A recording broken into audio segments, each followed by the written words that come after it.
So it has been officially 1 full week since using the Galaxy Note 10 and switching to the Note. And as you guys know, I promised to make a full review.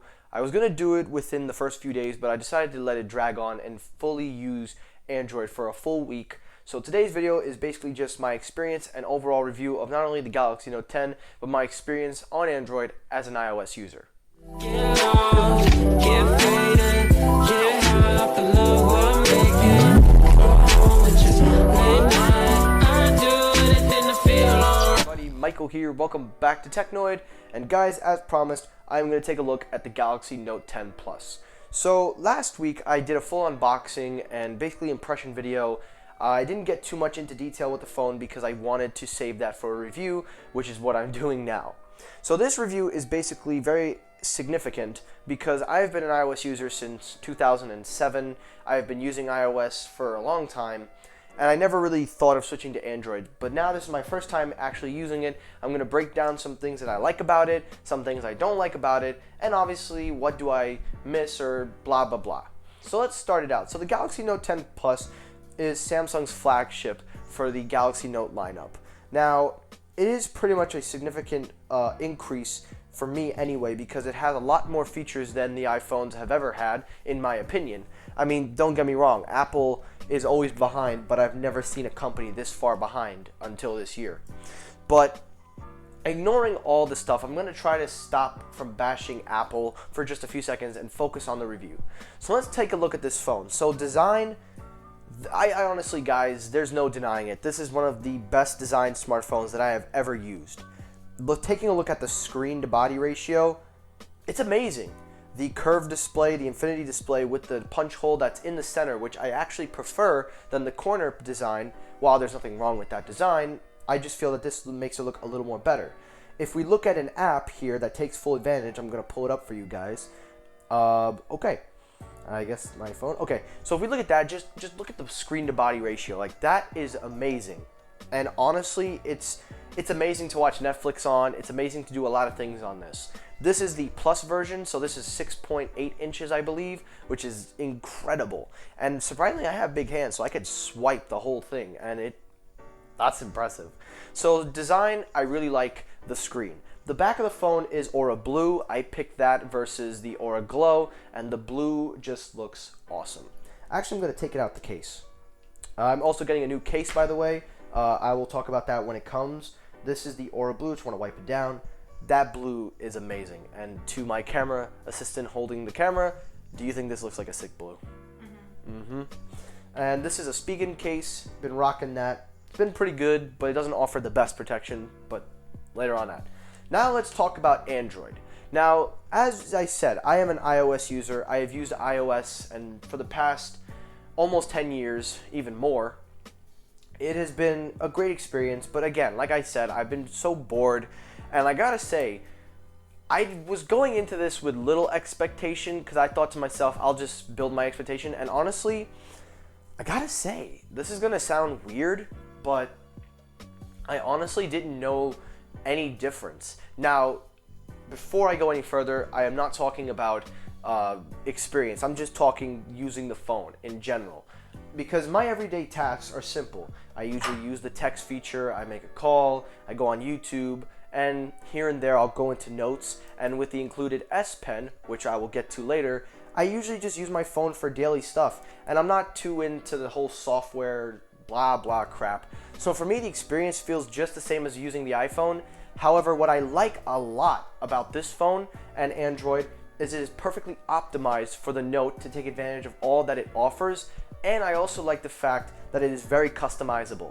Not only can I customize the apps and the icons, but I can customize the sound, I can customize everything. So that is a great plus for me, is that I can control and design the way I want the phone to look. Now let's talk biometric. This thing has an ultrasonic in-display fingerprint scanner, and I gotta say that is one of the coolest things about this phone. The Note series has never had that. This is the first time the Note series got it, but it started with the S10 and S10 Plus, and now that the Note has it, it honestly feels nice. Now, a lot of YouTubers complain that it is slow, that it takes a few times. So far, I've hit it on the nail almost every time. Sometimes I can just tap it and it already goes in. So for me, my experience with that has been nice and smooth and not that hard. the animation for it is actually pretty interesting. It's like a nice little ripple effect. So biometric, that is my preferred method, and it does work with logins. So it's just like how I would do on iPhone with Face ID or Touch ID. So at least I got that part right here. Now let's talk about the Samsung experience. So as you know, I do have the Galaxy Buds, and the Galaxy Buds have been nothing but a joy. With just like how I would with Apple. Open the case up, and within a couple of seconds, although I think the case is, no, there it is. It would automatically sync up. Now I will give Apple a little bit of props because theirs is a little faster because they have the W1 chip. But honestly, if I was just a regular consumer, I just pull the things out of the case. I don't even wait for that. I just put them in my ears and they automatically connect. So the Samsung experience has been a pretty good one. The only issue is that because it has Google stuff, I tend to use Google stuff more than Samsung's provided stuff. The only thing on here that I would use that's more Samsung, in my opinion, would be Game Launcher and Smart Switch for when I was transferring my stuff from the iPhone over. Another positive that I like about this phone, and I think I gotta go into detail for this, is the camera, which obviously I was gonna wait for, but I guess I just wanna go right into it. This review, I don't wanna make it too long, but the camera on this thing is great. The triple camera setup is nice. It is so much better looking than the iPhone 11s. Now don't get me wrong, the iPhone 11 has a very respectable camera system, but it is ugly. This thing is pretty much what it should have been. Now, it has an ultra wide, a wide angle, and telephoto lens, so you can get your standard view, you can get your regular view, you can get your zoom, regular, and ultra wide. I call it that. That's just my way of kind of calling it. Now, my only negatives with the phone will come later, but I do want to discuss a few things about the camera. One thing about the camera quality is that because it takes some very nice photos, it's almost hard for me to be like, yeah, this is the greatest camera of all time, because Apple have taken some good photos. Now, up on your screen, these are some images I took with the night mode, which is one of my favorite features with the camera when I'm out in Manhattan taking pictures. So these are some shots I shot at Madison Square Garden and a couple of things that I've done, but honestly, the camera system has been nice. But now let's talk about some negatives. Let's get some negatives in there, because obviously everything in this isn't perfect. My first negative, it would have to be this side piece. I'm more used to the power button being on here. This is the power button, also the Bixby button, but to be honest, I don't care. I'm starting to get used to the power button being on the left side, but I don't know. I mean, I was always preferred to it, but that's just a minor issue. That's not a big thing to take away. My real main issue, my first issue, is that Samsung is trying to build an ecosystem on this, but using Android. Now, I'm all for Samsung's DeX. I have used DeX, and I have used a couple of things, but it's not something that I would consider a groundbreaking feature, because if they wanted to build their own software, they would have to kind of design it. And for me, I feel like Samsung would have to make their own OS to take full advantage of what they're gonna do. Because using Android, I find myself using Google Assistant, Google Pay, Google Photos. So for me, Google stuff is the way to go. But I do appreciate Samsung trying to add things to make their own. But I think that comes off as a negative. I don't use Bixby or any other things. Another negative that I have with this phone is sometimes when I do take a picture, for some reason, and it's probably just a bug, but the pictures sometimes tend to be a very weird kind of pixely, and it's not that it's not clear, but you can see the pixels are scattered all over the place, and it's happened quite often. Now, it's probably just a little bug that needs to be fixed, but I hope they address that soon. A big negative that I really have off the bat is the fact that the Galaxy Note line starts at like $1,049. I didn't pay $1,049. I paid $499 with trade-in. But if I had to pay $1,100 for this phone, that's a lot of money. Now, don't get me wrong, there are a lot of positives here that outweigh the negative, but I feel that $1,100 is just a lot of money for an average consumer. But there are some stuff here that does justify the price. But one of my favorite plus and negatives would have to be the S Pen. Now, the S Pen, to me, I don't use it as much as Samsung had said, although I do use it for occasional notes when I'm in class, which is very useful. Like, let's say my iPad dies, I could just jot down my notes. I also like when I can write on it and it can transcribe it into words and text. That is a cool feature. But I don't use the pen the way Samsung was hoping for it to be used. how you can go up and down, but you have to click the button and you gotta go like this and that. It can be very confusing, and honestly, I find myself not using it as much as I thought I would.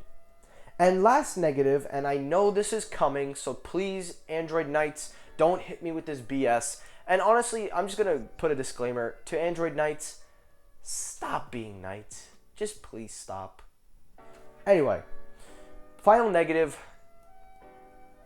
Yep, you knew it was coming. The headphone jack.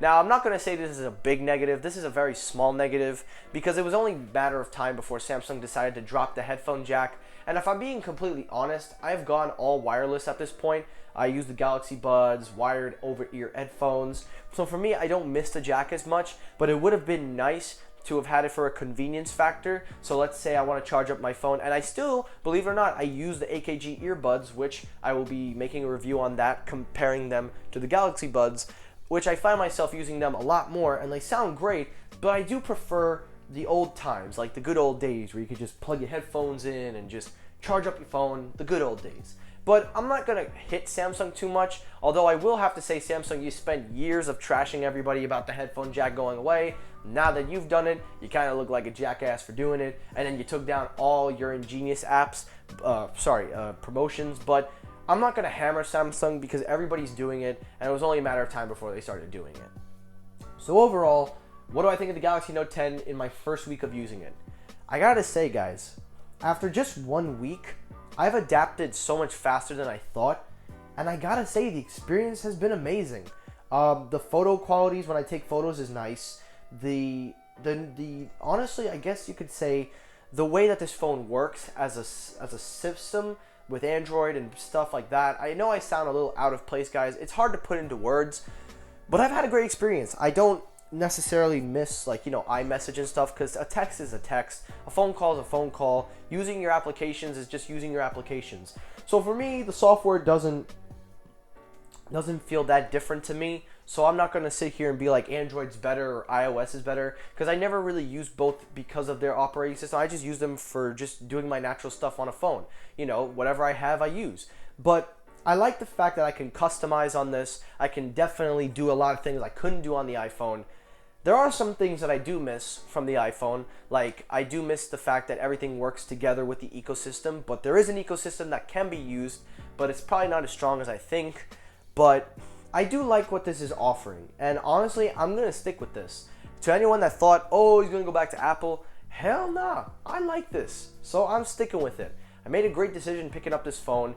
I didn't pick up the 5G one because the 5G is still in development. I think we'll need 5G in a year or two when it fully starts to roll out. But guys, that's it for my review. Overall, on an average consumer, if you had to pick up this phone, if you had to pick the Note 10, Note 10 Plus, I would say try to figure out a way to see if your needs and wants come back, because this phone is made for a creator. I got it because I just wanted the big screen, and also I just wanted a Samsung phone that was phenomenal, and this definitely lives up to the word phenomenal. But if you want to save a few dollars, you could go with the OnePlus 7 Pro. You could even go for the S10 and S10 Plus. Those will do just fine.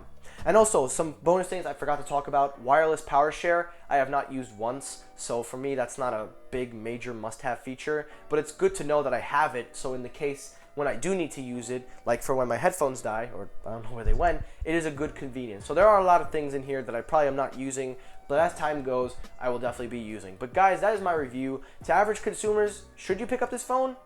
Hell yeah. If you got $1,100 and want to take advantage of what an Android phone can do at its highest, this is, in my opinion, the best Samsung flagship, and also, in my opinion, the best Android phone that takes advantage of everything. So if you want the Galaxy Note 10 Plus, I definitely advise you to pick it up if you could take advantage of everything it offers. And if not, you can still pick up an S10 and an S10 Plus, and you'll be just as satisfied. And that is it for my review. So guys, thank you for watching. I really hope you enjoyed the video. If you did, hit the like button. If you disliked the video, hit the dislike button. That is it for my review. I'm going to get back to enjoying this phone. Thank you guys so much for watching. I'll be back filming my regular videos tomorrow. Thanks for watching, and peace.